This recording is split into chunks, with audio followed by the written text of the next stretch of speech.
Sometimes life can get real crazy and make you believe that you're losing your way. Whenever you feel like this, I want you to look in the mirror and say, I know that I can make it. I'm a child of God, no need to fake it. If my confidence begins to fade, I'll remind myself I'm fearfully made. He's got a plan for me, and that's a fact. So I'm gonna keep on pushing, ain't no turning back. Wait, pray, slay all day, put it on repeat and say, no weapon formed against me's gonna prosper, not today. Wait, pray, slay all day, put it on repeat and say, no weapon formed against me's gonna prosper, not today. The reason it's so difficult to understand the mindset of a predatory, scheming, conniving hater, people of God, is because they're not like us. They're not like us. They're not like us in my Kendrick Lamar voice. They're not like us. And when you really begin to wrap your mind around the fact that they're not like us, then it begins to make sense why the things that they will scheme to do, the conniving plots and plans that they will come up with to hurt somebody else. When you think about somebody who hates you, but they befriend you and they hate you and they pretend to be your best friend just to get close to you so that they could figure out a way to bring you down. And in your mind, you may say, what kind of sick, twisted individual wants to get close to someone who they are so envious of, they hate them, just to be able to have leverage against them or to find out where they are weak so they can attack. Like, I don't think like that. Like, if I don't like somebody, I don't gel with them, I don't vibe with them, I stay away from them and I focus on my goals, my life. Well, if I said it before, I'll say it again. They're not like you. They're not like you. They're not like you. They're not like us. And so when we really wrap our mind around that concept, then it becomes easier to understand the mindset of a predatory hater. I'm not talking about someone who has a passing thought of envy. I'm talking about a predatory hater. They allow their envy of the other person to take them to a place where they are plotting and scheming a plan to bring them hurt, harm, or danger. That's the type of hater that I'm talking about. And so in an extreme case, think about the singer Selena and Yolanda. Yolanda told Selena she was her biggest fan and ended up killing her. And this is not as uncommon as people think. Although it may not result in death, you can have someone who is so admiring of you, and sometimes admiration, when it's out of control, excessive admiration can quickly become hateration. And so you got to be careful when people put you on a pedestal, because they don't even see you as human anymore. And when a person doesn't see you as human, it is easy for them to justify the reasons why they should attack you and hurt you, because they feel you don't deserve the life that you have. Even if you put in the work, you don't deserve the blessings that God bestowed upon you. Blessings that are out of control. Like, you can't help the way you look if you're an attractive person.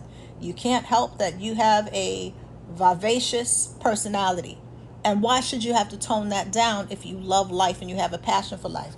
And so you might be racking your brain wondering, like, why do people sit around and plot evil? I can't understand. But at the same token, and you may feel, I don't even want to understand, but you need to be cognizant of people around you who have these tendencies, because we are not called to be naive. We are called to be wise and discerning. And you got to remember that there are wolves among us. There are wolves in sheep's clothing. And that's just not in the church. That is in every facet of life.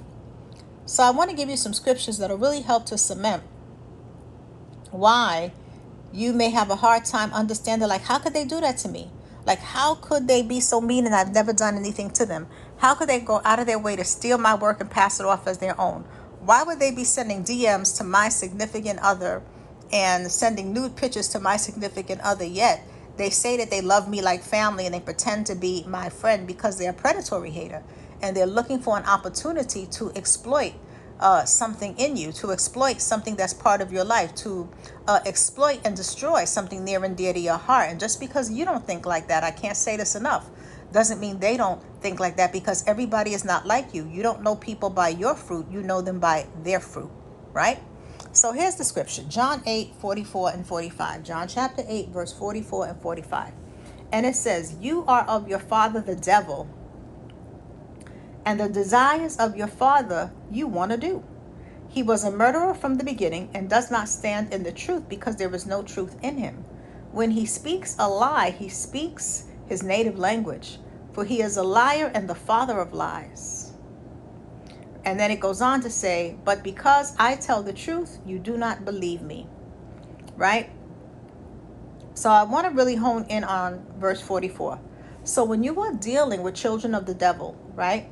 And what I mean by that are people that desire to serve evil, people that actually desire and have a lust and an appetite for doing wickedness and creating hurt, harm, maim, and danger for other people. There are predatory people in the world, right? And so you are of your father the devil. Now look what it says, "And the desires of your father you want to do." So there are people that desire evil.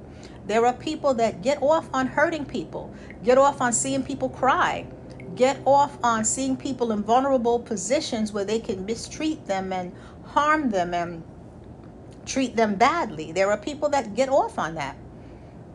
If we are naive, thinking that people like that in the world don't exist, we can find ourselves in situations where we let someone in our inner circle that needs to be kept at a long distance, that needs to be kept as far away from you as possible, right? And so the scripture goes on to say, when he speaks a lie, he's speaking his native language. Imagine when lying is your native language. Think about your native language, right? Whatever your native language may be, whether it's English, Spanish, Cantonese, Swahili, whatever it is, that is the language that is native to you, the language that is your first language. And so when you're dealing with Satan and you're dealing with people who want to serve him and do his will, lying is their native language. And so this is why somebody can lie with a straight face, look you in your eyes, and tell you how much you their sister. "Oh, sis, girl, I love you. Oh, you're like a brother to me." All while plotting your downfall and your demise, right? They can lie with no type of qualms about it. And you might be saying, how could they look me in the face and lie? Yo, they cried to me and had me believing that we were the best of friends. I don't understand how they can do me so dirty, because lying is their native language. Just how English or Spanish or French or Cantonese or Creole is your native language, they're speaking their native language. The truth ain't in them. And so when we look at it from this perspective, it becomes easy to understand the mindset of a diabolical, predatory hater. That's the type of hater, because you got levels to this. There's levels to haters. So there's the people that hate from afar, but they're not trying to actively harm you. They just they don't want to be around you because of the envy that they feel when they're around you, but they're not actively trying to harm you, right? But they just don't like you. That's one level. But then you got a whole nother level of hater who will befriend you, pretend to like you, just to find out how to get close to your friends, your loved ones, and how to get into the things that are important to you, next to the things that are important to you, to do the most harm to you. There are people that operate like that. So that is key, and we are not called to be ignorant of that. So 2 Corinthians chapter 2 verse 11, 2 Corinthians chapter 2 verse 11 says, "Lest Satan should get an advantage over us, for we are not ignorant of his devices." And so the way that Satan gets the advantage is when we're ignorant. And one of the ways that a lot of believers are ignorant, no offense, but it is what it is a lot of believers do what I call positive projection. And that means that because you are filled with the love of God, you assume everybody you meet operates the same way. Because you gave your life to Christ and you are actively trying to grow in the fruit of the Spirit, you naively presume that everybody you meet is walking through the world with the same mindset and the same heart posture as you. Nothing could be further from the truth. There are wolves in sheep's clothing. So much so that Jesus tells his disciples, "Behold, I send you forth as sheep in the midst of wolves." Therefore be as wise as a serpent and as harmless as a dove. Some variations, instead of wise, say shrewd. So when we're sent forth as sheep, that means that we are following the teachings of Christ the Master Shepherd, right? Not blind sheep, but meaning following the teachings of the Master Shepherd, Christ Jesus. So as disciples, which means disciplined students, we are being disciplined, discipled into the faith, right? And we are following the teachings of the Master Shepherd, Jesus Christ. But we're going to be in the midst of wolves. It says, behold, I send you forth as sheep in the midst of wolves. So the midst, they're not going to be across the street necessarily. They're not going to be in another part of town. They're not going to be in another city or state. They're going to be in the middle of your family, in the middle of your friendship group. They're going to be in the middle of wherever you are. And we are to move shrewdly when we have detected we're dealing with a wolf, which is a predatory personality. You were supposed to deal with them shrewdly, not naively, shrewd. And so this is why a lot of times we are thrown for a loop, or we are caught off guard when we see the level of meanness, the level of backhandedness, the level of deception that a hater will go to just to get at you, bring you down, drag you down, and keep you down. But if you start off in all of your relationships with everybody you meet, knowing that we are to test the spirit and we are not to give people the benefit of the doubt. When I hear people say that is a worldly view. The Bible does not tell you to give people the benefit of the doubt. The Bible says nothing to that sort. So when I hear people say that, we are being conformed to the patterns of this world, because a believer is not supposed to give someone the benefit of the doubt. A believer is supposed to test the spirit. And so when we test the spirit, right? So 1 John chapter 4 verse 1 says, beloved, do not believe. So it starts off with do not believe. Do not believe, not give the benefit of the doubt. Do not believe. Do not believe every spirit, but test the spirits to see whether they are from God, because many false prophets have gone out into the world. A false prophet is not limited to someone who is making false prophecies in a church setting. It also is someone who is professing something that is not true. So if someone professes to have your back while they're stabbing you in the back, they're professing something that is false. If someone is professing to be your biggest fan, but in fact, like Yolanda to Selena, they're your biggest hater, and they're obsessed with you, because there is a degree of obsessiveness and monitoring and stalkish behavior when somebody has this level of envy towards you. They want your life. So when you're dealing with that, right, you got to be able to discern that. Beloved, do not believe every spirit, but test the spirit. So we are not to give someone the benefit of the doubt. So when we understand that, that helps us to get into the mindset of a diabolical, scheming, predatory hater. And it's real easy. John 10:10 sums it up for us. So now that we know that when you're dealing with a diabolical, scheming hater who's trying to actively bring other people harm, hurt, and danger, we know that they're doing their father's will, meaning they're doing Satan's will. By father, meaning that's who they're serving spiritually. They're choosing to serve Satan spiritually. That's the path that they have chosen for themselves. They don't have to make that choice. That's the path they chose, right? So, and it doesn't mean they can't make a different choice and turn their lives around, but until they do so, you got to do what you got to do, and you got to be vigilant and mindful. And when you were dealing with that, right, and you were dealing with someone who wants to serve Satan, it becomes easy to get into the mindset to understand how they could be so diabolical, how they could be so cruel, how they could be so mean-spirited and betray you without a second thought, how they could set you up pretending to be your friend just to figure out a way to harm you. So when we realize that, right, it goes back to John 10:10. So John 10:10 tells us that the thief comes only to steal, kill, and destroy, but Christ comes so that we may have life and have life more abundantly. So we remember that the thief comes only to steal, kill, and destroy, and he uses people, even our own thoughts, our own emotions, to do so. So that when he's using haters, when he's using people to unleash their hate, to unleash their envy on you, to steal, to kill, to destroy. And it doesn't have to necessarily mean a physical killing and a physical stealing. It could be to steal your confidence. It could be to kill your purpose, your motivation, the goals that you are working on.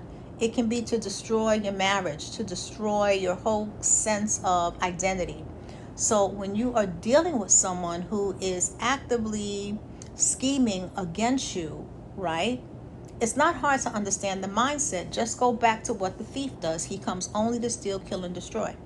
And then that is going to help you to understand that this is the mindset of a hater, and that it is not for you to give them the benefit of the doubt to put anything past them. So if you know, right, someone doesn't like you, here's another example that makes it clear. So the scriptures tell us in James 3:16 that where there's envy and self-seeking, there's confusion and every evil work. So if you know that someone is envious of you and you have tasted that fruit, right? Because we know people by their fruit. So their behavior, the things that they have done to you, the experiences that you have had with them, the dynamics in your relationship spell it out for you that they're envious of you, right? Then you're going to see two things at work. You're going to see confusion and you're going to see evil work. And evil work can take on many forms, and trying to breed confusion into your life, meaning trying to bring chaos, drama, division, discord. You're going to see that.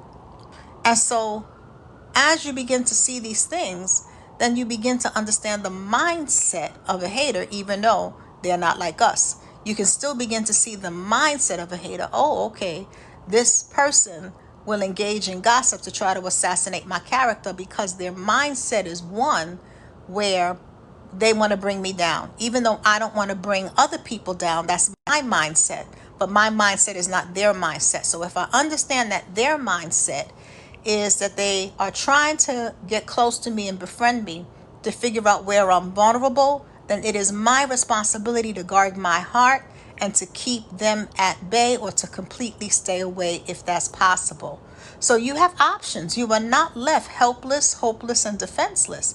God gives us tools in the Bible, principles in the Bible, practical application in the Bible, spiritual foundations in the Bible, mindset tools in the Bible, behavioral practices in the Bible for us to know how to deal with every conceivable situation. And so that is how you begin to understand the mindset of a hater. Because when you understand the mindset of a predatory, diabolical, scheming hater, then you don't put it past what they're capable of doing. If you think about a narcissist, you don't put it past a narcissist playing the victim. You don't put it past a narcissist to gaslight you, right? You don't put it past them that they're capable of gaslighting you, whether they have done it or whether you just haven't experienced it yet.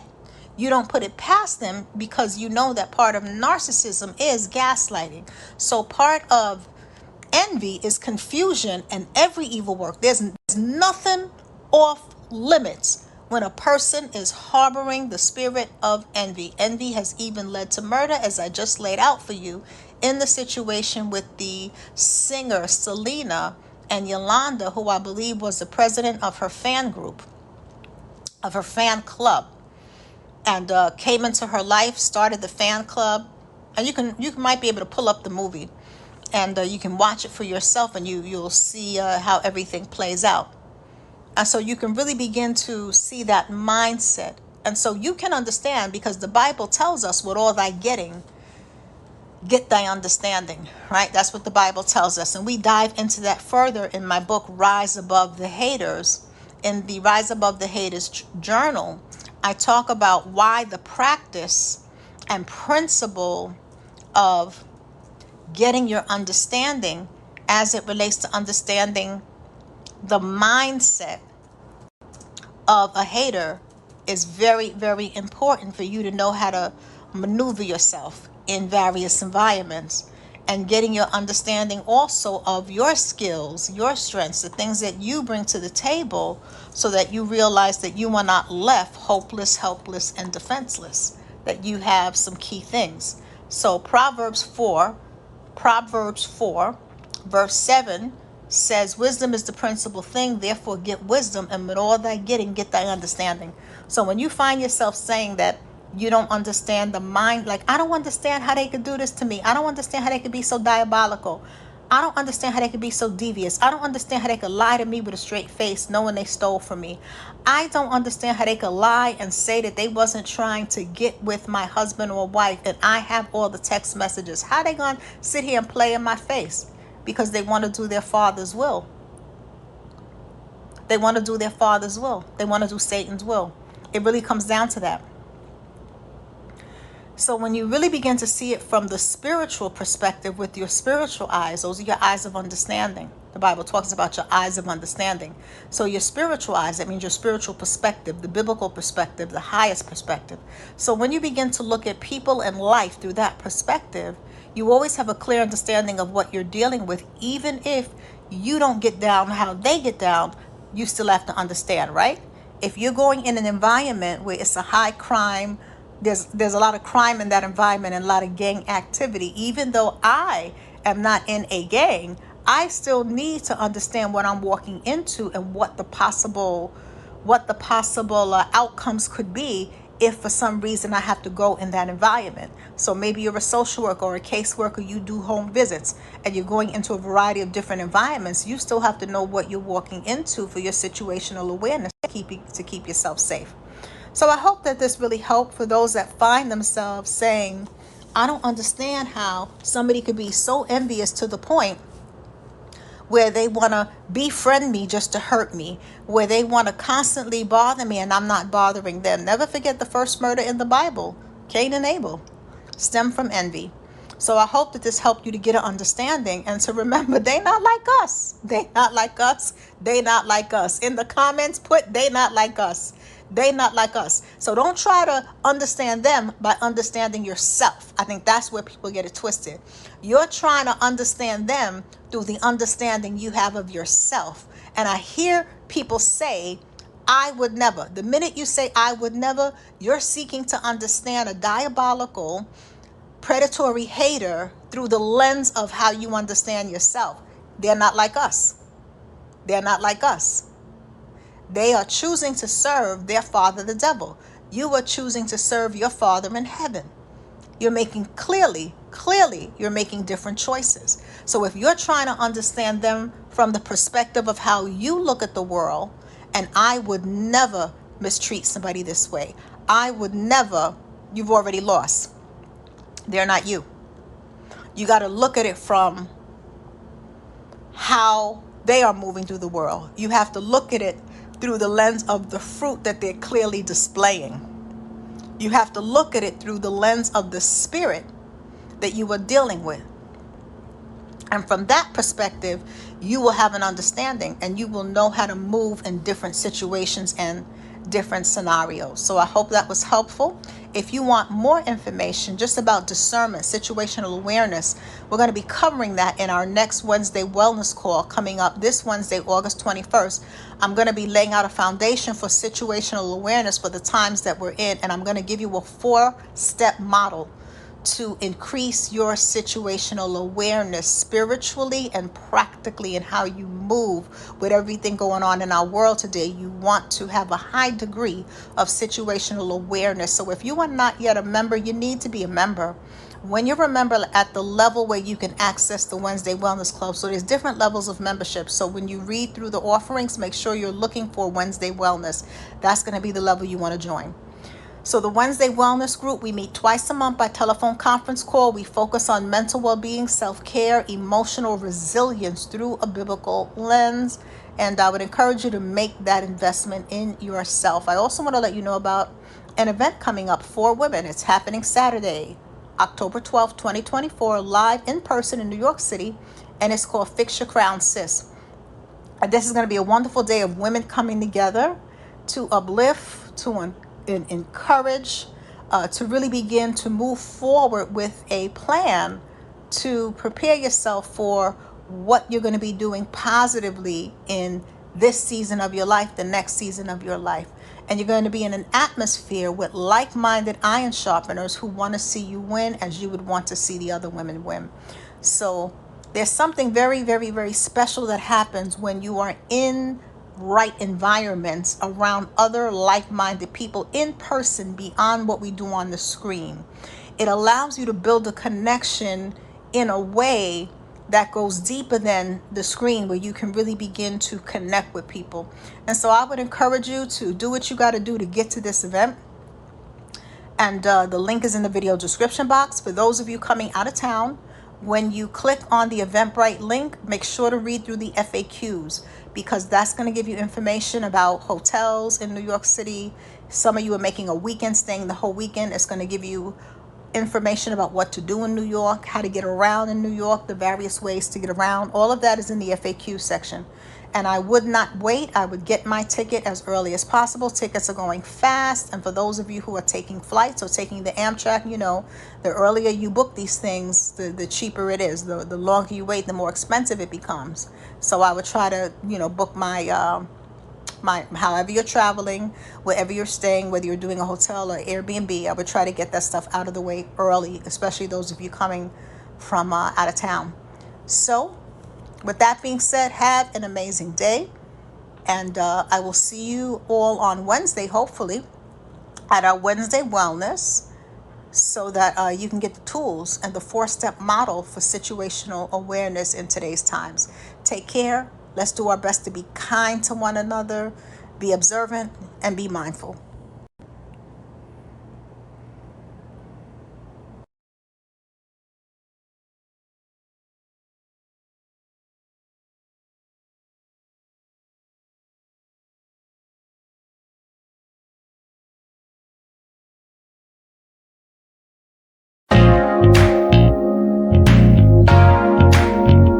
No matter who you are, you will have haters.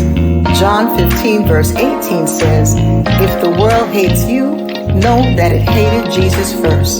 So if you have haters, know that God is greater than your haters.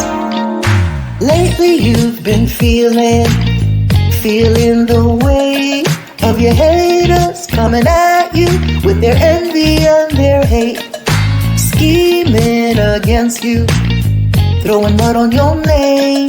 But God's gonna work it out despite their lies and game. God is greater, so much greater than your hate.